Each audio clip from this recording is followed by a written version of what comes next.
irmãos, vamos abrir em João capítulo 15. Vamos fazer a leitura desse texto que vai do verso 1 até o verso 17. Um pouquinho mais extenso que o normal, mas é importante nós o lemos todo. Hoje é a nossa última mensagem dessa série Eu Sou, que nós estamos fazendo, onde Jesus se apresenta no Evangelho de João mesmo, como o Eu Sou, que Deus falou para Moisés lá no Êxodo.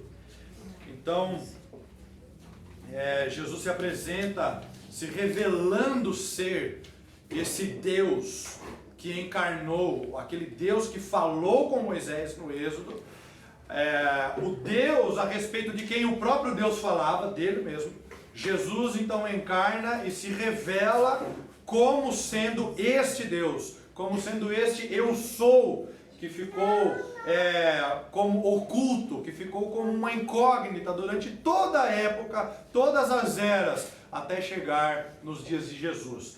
E hoje nós vamos ver como Jesus se apresentou como sendo a videira verdadeira. João capítulo 15, a partir do verso 1, a palavra nos diz: Eu sou a videira verdadeira e meu pai é o agricultor. Todo ramo que estando em mim não dá fruto, ele corta. E todo que dá fruto, ele poda ou limpa, para que dê mais fruto ainda. Vocês já estão limpos pela palavra que tenho falado. Permaneçam em mim e eu permanecerei em vocês. Nenhum ramo pode dar fruto por si mesmo, se não permanecer na videira. Vocês também não podem dar fruto se não permanecerem em mim. Eu sou a videira, vocês são os ramos. Se alguém permanecer em mim e eu nele, esse dará muito fruto, pois sem mim vocês não podem fazer coisa alguma. Se alguém não permanecer em mim, será como o ramo que é jogado fora e seca. Tais ramos são apanhados, lançados ao fogo e queimados. Se vocês permanecerem em mim e as minhas palavras permanecerem em vocês, pedirão o que quiserem e será concedido. Meu Pai é glorificado pelo fato de vocês darem muito fruto, e assim serão meus discípulos. Como o Pai me amou, assim eu os amei. Permaneçam no meu amor.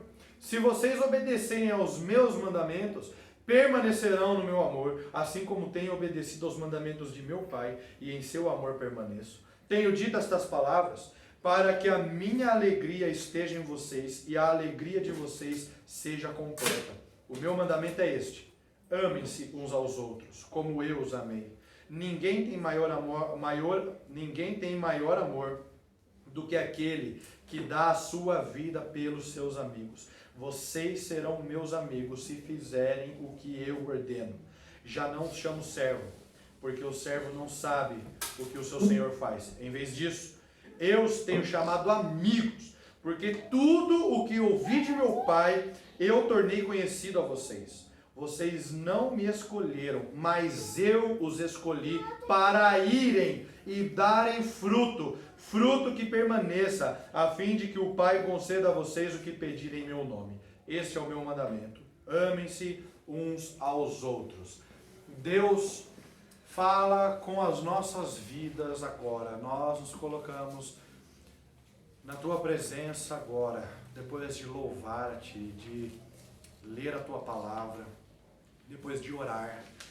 Nós agora nos aquietamos para ouvirmos a tua voz, Senhor. Nós agora nos colocamos em silêncio para que apenas a tua voz seja ouvida. A tua palavra será pregada e eu peço que o Senhor, com muita misericórdia, me use para que, através de mim, o teu Espírito fale com a tua igreja e revele de conhecimento através do que as Escrituras nos hão de ensinar. Eu te peço em nome de Jesus. Amém. Amém. Como nós vimos na semana passada, esse tempo que Jesus se revelou ser o caminho, a verdade e a vida, em João 14, e agora em João 15, ser a videira verdadeira, era justamente um momento de muitas emoções para Jesus e para os discípulos. As emoções afloradas. Jesus próximo de estar no Getsemane para sofrer, para padecer sozinho, para suar sangue, tamanha angústia que iria tomar o Senhor Jesus Cristo, por causa do que ele haveria de passar poucos momentos depois, que era justamente ele ser preso, ser torturado pelos homens e depois ser esmagado pela ira de Deus lá no Calvário, pendurado na cruz, sendo maldito por nós, no nosso lugar. E para os discípulos, aquela sensação de que o Messias estava indo embora, o Messias tão esperado por todos os povos, tanto mais esperado pelos judeus, para ter aquele reino messiânico instaurado na terra, aquela esperança toda parecia que estava indo, escapando deles, que Jesus estava dizendo, para onde eu vou vocês não podem ir agora, vocês irão um dia, mas agora não. Nós vimos isso na semana passada, e esse capítulo é exatamente uma continuação daquela conversa de João 14. Então ainda está acontecendo esta mistura de sensações no meio deles, né? E alguns estudiosos dizem que esta mensagem que foi ensinada por Jesus aos discípulos era justamente no caminho para o Monte das Oliveiras.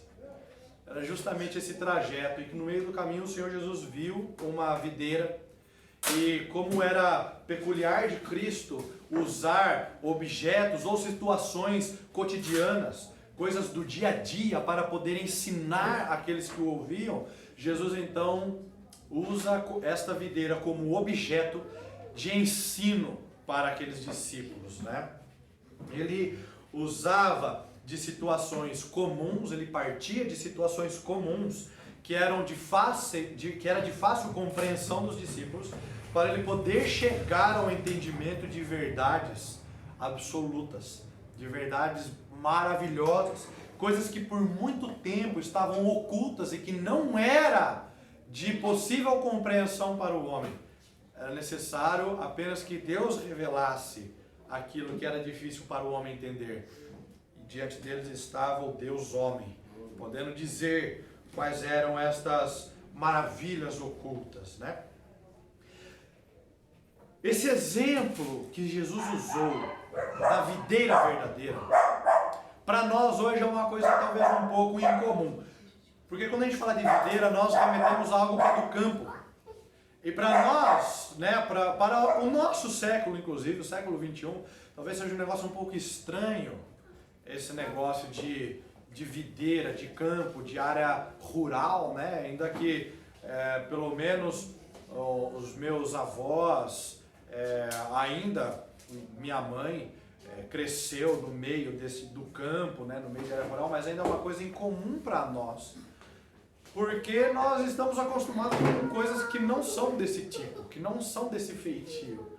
Mas para aqueles discípulos, para aqueles que ouviam Jesus na época, era algo muito significativo. E nós vamos entender por que era significativo Jesus dizer que ele era a videira. Porque a videira, o símbolo da videira, era algo tão importante para aqueles homens na época, e para aqueles que ouviram Jesus foi muito significativo e tinha muito valor. Antes da época de Jesus, antes da era de Jesus, a videira ela era conhecida pelos judeus como um símbolo para Israel. Prestem atenção em alguns textos que eu vou citar aqui. Isaías 5:7. Pois bem, a vinha do Senhor dos exércitos é a nação de Israel, e os homens de Judá são a plantação que ele amava. Ele esperava a justiça, mas houve derramamento de sangue. Esperava a retidão, mas ouviu gritos de aflição. Salmo 80, versos 14 e 15.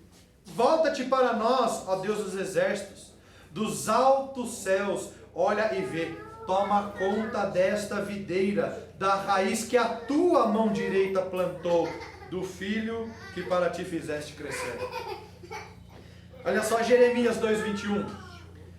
Eu a plantei como uma videira seleta, de semente absolutamente pura. Como então, contra mim você se tornou uma videira degenerada e selvagem? Olha só Ezequiel 19:10. Sua mãe era como uma vide em sua vinha plantada junto à água, era frutífera e cheia de ramos, graças às muitas águas. O último texto que eu quero usar como exemplo, Oséias 10:1. Israel era como videira viçosa, cobria-se de frutos. Percebam que o símbolo da videira era algo recorrente para os judeus. Não só os textos bíblicos mostram isso, mas também a moeda que era o dinheiro da época para Israel.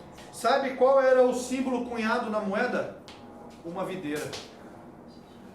A moeda da época tinha uma videira cunhada em si. Então percebam que a videira era um símbolo que valia muito para os judeus. A palavra está dizendo que a videira era justamente a nação de Israel. A Bíblia afirma isso. O primeiro texto que eu li de Isaías 5:7 fala isso. A vinha do Senhor dos Exércitos é a nação de Israel.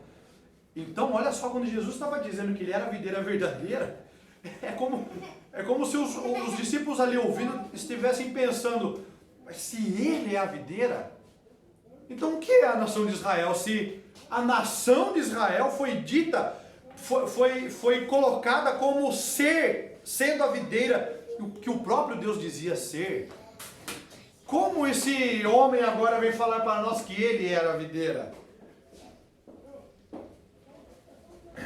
Ele estava sendo muito enfático de dizer, e ao afirmar que ele era a videira verdadeira, porque só ele e ninguém mais poderia se dizer ser a videira de Deus.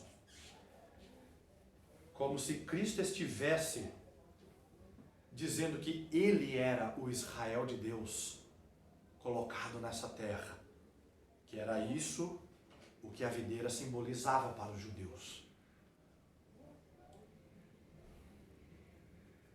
Não só ele disse ser a videira, como ele disse ser a videira verdadeira. Para aqueles ouvidos que o ouviam, aquilo deve ter soado muito pesado. Porque a noção que eles tinham de videira era que a nação de Israel era a videira. E Jesus não disse isso. Jesus disse que ele era a videira verdadeira. Quer dizer, quem quiser fazer parte do povo santo de Deus,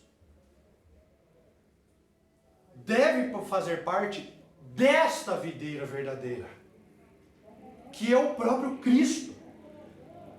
Paulo, em todas as suas cartas praticamente, ele excessivamente usa uma expressão em Cristo. Quando ele vai pregar o Evangelho, ele sempre afirma que nós fomos criados em Cristo. Nós fomos feitos criaturas em Cristo. Nós fomos gerados em Cristo. Nós temos que estar em Cristo.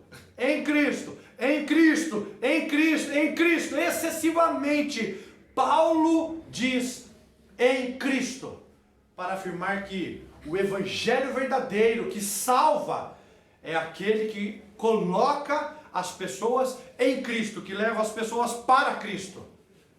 Porque sem Cristo nós não podemos fazer nada.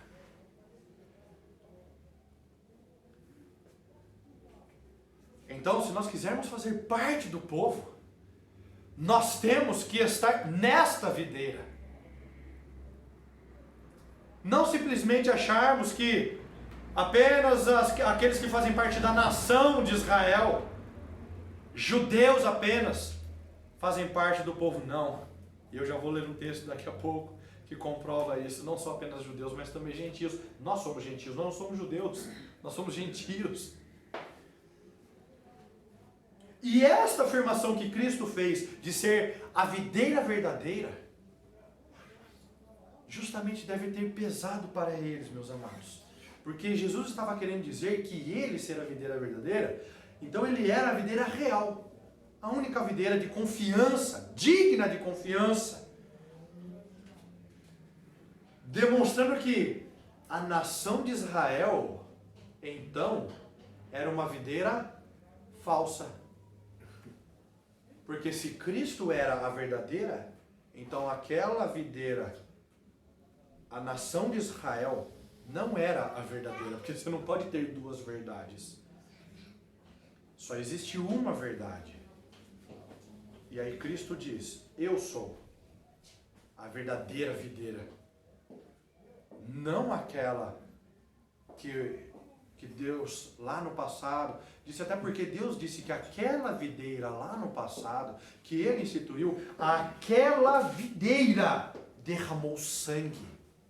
Ele esperava retidão, mas ele ouviu gritos de aflição.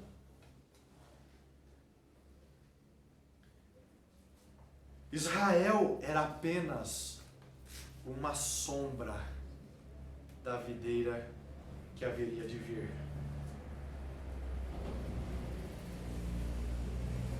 Não que Deus tivesse errado naquela videira que ele plantou, porque a palavra diz que ele plantou aquela videira, a nação de Israel, mas que a nação de Israel era apenas uma sombra da videira que haveria de vir. Abram a Bíblia em Colossenses, no capítulo 2. Eu quero ler um texto com os irmãos aqui. Colossenses 2, a partir do versículo 6. Nós vamos ver justamente isso, que as obras do Antigo Testamento, todo o Antigo Testamento apontava para algo superior, para algo melhor, para algo completo. Aquela videira chamada nação de Israel estava apontando apenas para uma videira verdadeira que haveria de vir e que veio. Nós hoje aqui estamos falando de uma videira que veio, ele já veio, chamado Jesus. Olha só o que fala Colossenses 2 a partir do verso 6. Portanto, assim como vocês receberam Cristo Jesus o Senhor, continuem a viver nele, enraizados e edificados nele, firmados na fé como foram ensinados, transbordando de gratidão. Tenham cuidado para que ninguém os escravize a filosofias vãs e enganosas, que se fundamentam nas tradições humanas e nos princípios elementares deste mundo, e não em Cristo. Pois em Cristo habita corporalmente toda a plenitude da divindade, e por estarem nele, que é o cabeça de todo o poder e autoridade, vocês receberam a plenitude. Nele também vocês foram circuncidados, não com uma circuncisão feita por mãos humanas, mas com a circuncisão feita por Cristo, que é o despojar do corpo da carne.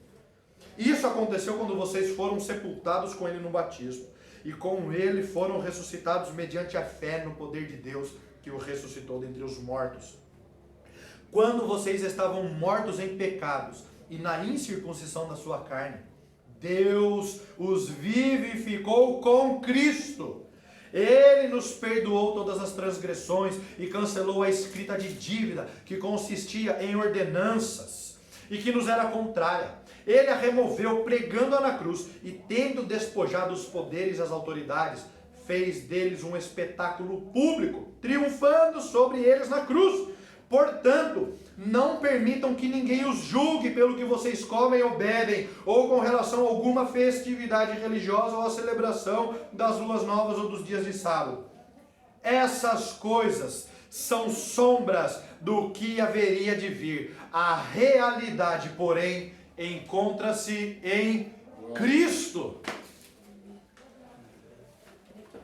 Nação de Israel, não tem mais aquilo. Legalismo não existe mais. A realidade é Cristo. Todas aquelas coisas eram sombra daquele que um dia haveria de vir, para ser Ele mesmo o objeto válido, completo e absoluto da adoração do povo de Israel. A nação de Israel como videira era apenas uma sombra, apontava, só apontava para onde nós tínhamos que olhar. Aí veio Cristo, nos dizendo que o Calvário era para onde nós tínhamos que olhar. Ele era a videira verdadeira. Até hoje, meus amados, existem igrejas, existem líderes e pessoas que praticam ritos judaizantes, cedendo aos encantos daquela falsa videira, vivendo na sombra do que o Antigo Testamento representava. Cristo é a realidade, não mais aquilo. Aquilo não existe mais. Cristo cumpriu toda aquela lei. Nós não nos apoiamos mais naquela lei, nos apoiamos agora em Cristo.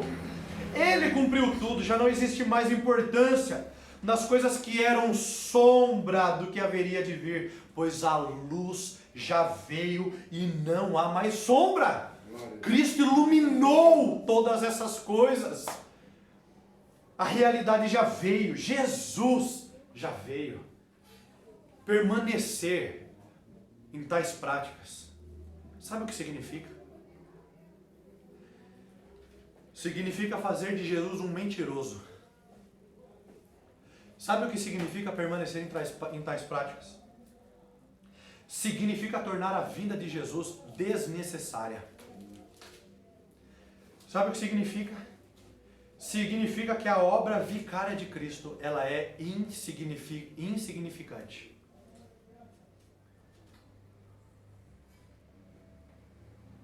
É isso que significa. Jesus veio, não tem importância. Continuemos nos atos da lei do Antigo Testamento. Jesus morreu na cruz por nós. Não importa. Continuemos naquilo que é sombra. Viver desta forma é desprezar a pessoa de Cristo, a obra de Cristo e as palavras de Cristo.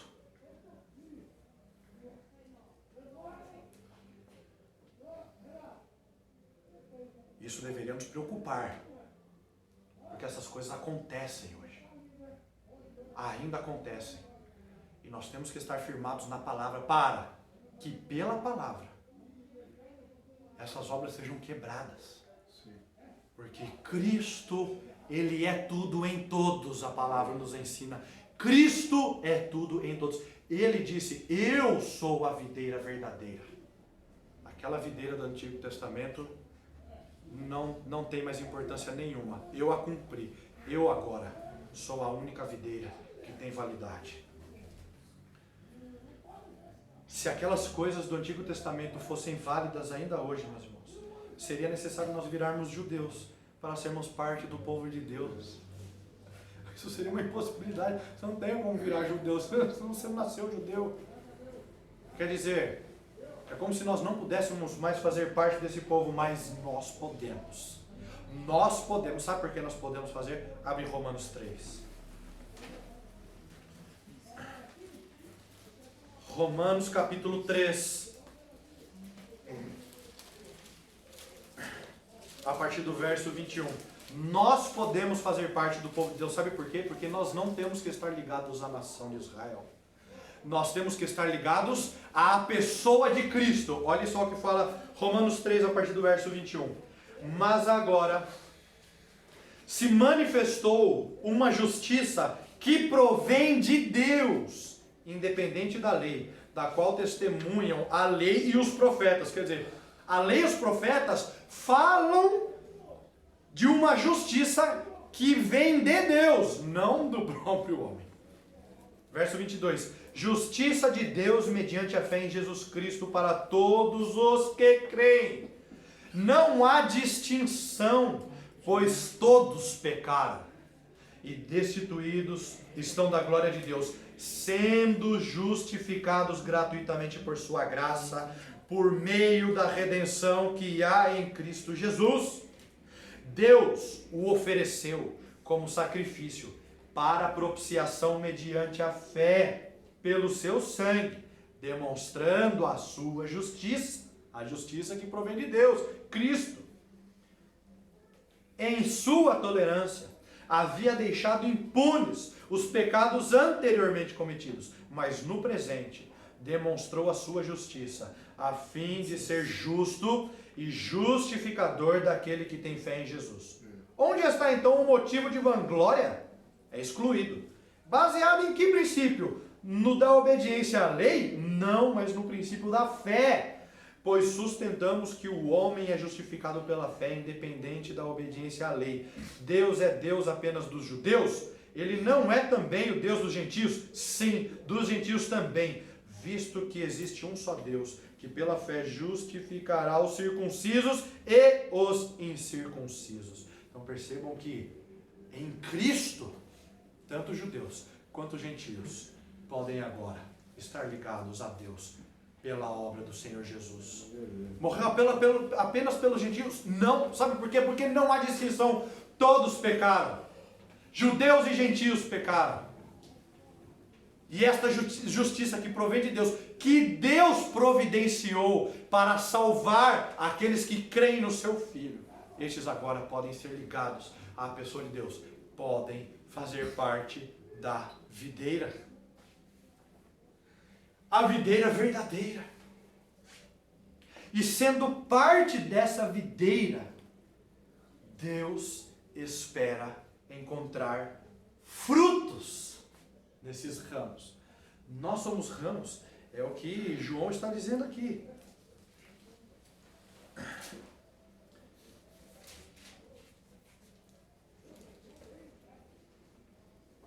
Eu sou a videira, verso 5 de João 15.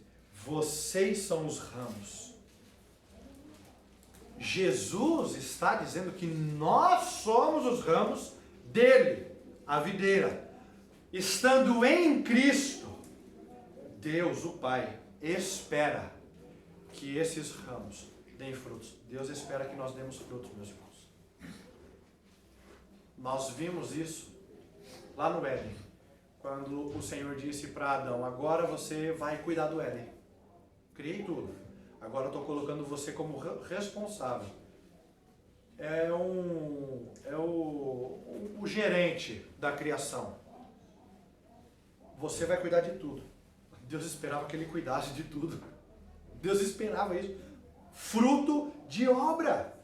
Deus disse: faça isso. E Adão tinha que fazer. Deus esperava que ele fizesse. Pecou. Precisou ver Cristo agora para nos ensinar como é que temos que frutificar, quais obras nós temos que fazer. E em Cristo, Deus nos diz a mesma coisa. Espero que você frutifique agora. Por quê? Porque os ramos têm que dar fruto. Porque se não dá fruto, a palavra fala que Deus corta. É lançado fora. É inútil. Se não tem utilidade, qual o motivo de continuar? No nosso dia a dia, quantas coisas não se tornam inúteis que a gente acaba jogando fora? Você guarda, você fala: um dia eu vou usar isso daqui. Você não usa nunca. 5 anos depois, você vai mudar de casa. Aí você encontra aquele negócio que 5 anos atrás você falou: vou usar muito. Você nunca usou. É inútil. Nunca teve proveito. Um ramo que não dá fruto é inútil. Não tem proveito. Não existe deleite da parte de Deus num ramo como esse. Porque existe deleite da parte de Deus no seu Filho, que é a videira. E aqueles que são colocados no Filho têm que dar frutos para que o Pai seja glorificado. Se nós olharmos o termo original dessa palavra agricultor que João 15:1 fala, eu sou a videira verdadeira e meu pai é o agricultor. Se nós olharmos mais no termo original, nós vamos perceber que pode ser usado para dono da vinha. Quer dizer, Deus, ele é o dono desta vinha. Não apenas aquele que poda, que limpa a videira. Ele é o dono dela. E Deus prepara a sua vinha. Ele faz tudo para que a sua vinha produza. Quem foi que nos escolheu? Deus. Nós o escolhemos? Não. Deus nos escolheu. Ele providenciou para nós o Cordeiro. Ele providenciou o sacrifício da nossa salvação, da expiação dos nossos pecados. Deus providenciou todas as coisas. Ele providenciou tudo. Para que agora nós, estando nele, frutifiquemos. Então ele cuida desta vinha. Ele prepara toda esta vinha para que nós agora possamos dar fruto. Ele espera esses resultados. Porque uma vinha que não frutifica, ela é cortada e lançada fora. O que Jesus está querendo dizer com essas coisas? Que ele foi enviado pelo Pai. Ele foi preparado pelo Pai, porque a palavra nos ensina que o Senhor Jesus Cristo, ele cresceu em obediência, em sabedoria. Ele foi sendo moldado pelo Pai, para poder encarar a ira santa do Pai. Ele, então, foi enviado, preparado, para justamente ele, estando pronto, nós estejamos nele agora e possamos dar frutos. Quais frutos que o Pai quer? Quais frutos Cristo diz que nós temos que dar? Frutos que glorifiquem a Deus. Versículo 8 de João 15 que nós lemos aqui. Frutos que glorifiquem a Deus. O Pai, através do Filho, pela obra do Espírito Santo, nos habilita a dar esses frutos. E Deus espera ver esses frutos que os seus filhos têm que dar, porque Ele é glorificado nisto. Que os seus ramos deem muitos frutos. Sabe por quê os ramos dão frutos que glorifiquem o Pai? Porque o tronco da videira glorifica o Pai. E os ramos são alimentados pelo que o tronco dá. Cristo não dá nada que não seja do Pai. Cristo não pode dar nada que não seja essencial a Ele. Deus, Ele é Deus. Ele é consubstancial com o Pai. Nós lemos isso hoje aqui. Ele tem a mesma essência do Pai. Mesmo sendo homem, Ele era Deus. Ele era o Deus homem. Ele tinha nele a mesma substância, a mesma essência que o Pai. E Ele, sendo o tronco, alimenta os seus ramos com aquilo que o Pai é. A vida do Filho de Deus glorificou o Pai em tudo que Ele fez nessa terra. Nós temos estudado aqui muito sobre a obra substitutiva de Jesus. O Senhor nos substituiu no nosso nascimento, porque nós somos concebidos em pecado. E Jesus foi concebido pelo Espírito Santo de Deus. Nós vivemos uma vida de pecado. Jesus viveu sem pecado nenhum. Nele não havia pecado. Jesus morreu por nós numa cruz, porque nós não poderíamos morrer na cruz. Porque o ofendido, Deus, é eterno. E a oferta que tinha que ser oferecida tinha que ser eterna. E nós não somos eternos. Cristo era eterno porque Ele também era Deus. Ele é Deus. Ele foi oferecido. E Cristo ressuscitou por nós, para que nós em Cristo pudéssemos ressuscitar também. Ele foi até o Pai, Ele ascendeu aos céus, está hoje à destra do Pai. Sabe para quê?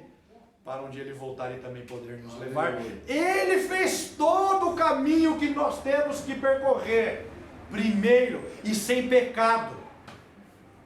E tudo que Ele fez apontava para quem? O Pai. Apontava para a glória do Pai. Os frutos dos ramos que estão na videira verdadeira glorificam o Pai, porque o seu alimento vem de um tronco chamado Jesus. E esse Jesus glorifica o Pai. Qualquer obra que não dê glórias ao Deus Altíssimo é morta em si mesmo. Esta obra não tem valor nenhum.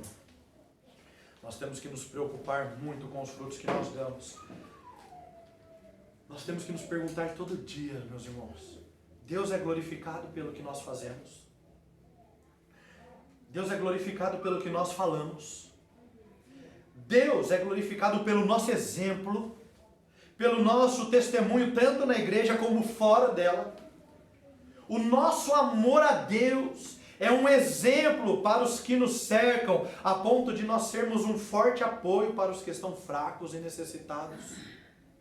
O nosso amor a Deus nos faz ser pessoas confiáveis, de destaque, não de destaque pessoal, para inflar o ego, mas por refletir a glória do Filho de Deus. A forma como temos encarado nossa responsabilidade na igreja tem glorificado a Deus. Tudo o que fazemos deve ser feito da melhor maneira possível, com toda dedicação, não para que você cresça, para que você seja visto, ou para que você seja glorificado, ou para que haja algum prestígio diante dos homens. Não, mas para que a glória do nosso Deus Pai seja exaltada.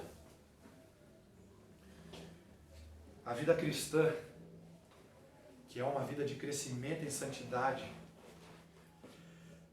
é uma vida prática. Praticamos boas obras. Sabe por quê? Por reconhecermos que fomos salvos pela graça, mediante a fé em Cristo Jesus, para vivermos e executarmos as obras que Deus preparou para nós. Porque Deus espera colher bons frutos em sua videira. Isso está lá em Efésios 2:10. Porque somos criação de Deus, realizada em Cristo Jesus, para fazermos boas obras, as quais Deus preparou antes para nós as praticarmos. A vida cristã é uma vida de obras. Não é uma vida de obras para você poder se salvar. Pelo contrário, você as pratica pelo fato de você ter sido salvo. As obras são uma resposta à salvação de Jesus na cruz por nós. Por quê? Porque Deus espera que nós as pratiquemos. Sabe por quê? Porque foi Ele que preparou essas obras, Efésios 2:10. Ele que preparou. E a fonte de toda obra que glorifica a Deus é Jesus. Não há outro caminho. Não há outra fonte. A única fonte da qual os ramos podem extrair forças para produzirem frutos que glorifiquem o Senhor Deus é Cristo Jesus. E percebam que duas palavras nesse texto que nós lemos são repetidas várias vezes: permanecer e frutos. Estão intimamente ligadas, porque é uma impossibilidade nós produzirmos algum fruto separado da pessoa de Cristo. Olha o verso 4. Permaneçam em mim e eu permanecerei em vocês. Nenhum ramo pode dar fruto por si mesmo, se não permanecer na videira. Isso é algo lógico, meus irmãos. Isso é algo lógico. O ramo separado do tronco, que valor que ele tem? Acabamos de falar, é inútil. Não tem fruto, ele é cortado, lançado fora, é queimado.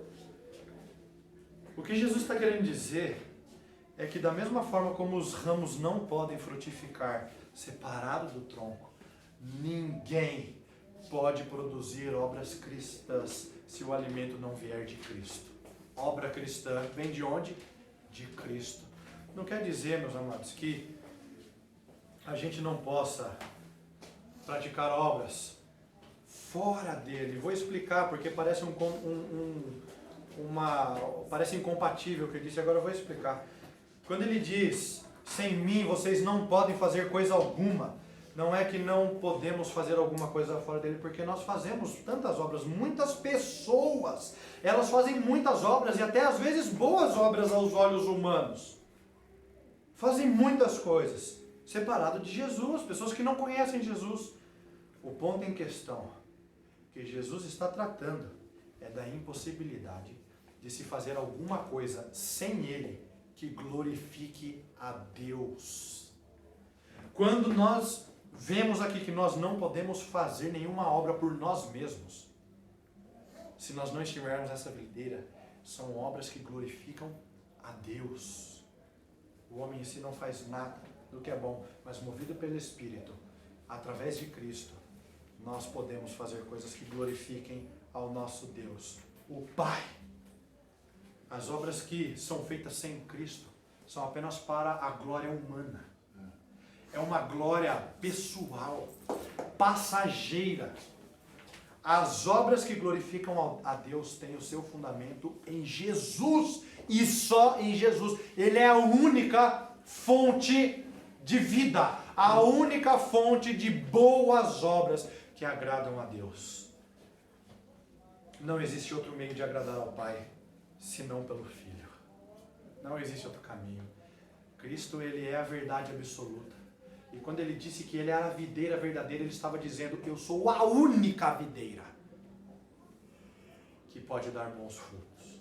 Aquele que crê que Cristo é o Messias, o enviado de Deus, que se alimenta das suas palavras, que ouve a sua voz e entra pela porta do seu rebanho, trilhando o caminho deste pastor, vivendo na sua verdade, gozando da vida que recebeu do Cordeiro através da sua ressurreição, que o adora como seu mestre e Senhor, refletindo a luz que nunca se apagará. Esse dá muitos frutos para a glória de Deus, pois o seu alimento vem da única fonte eterna, Jesus, a videira verdadeira.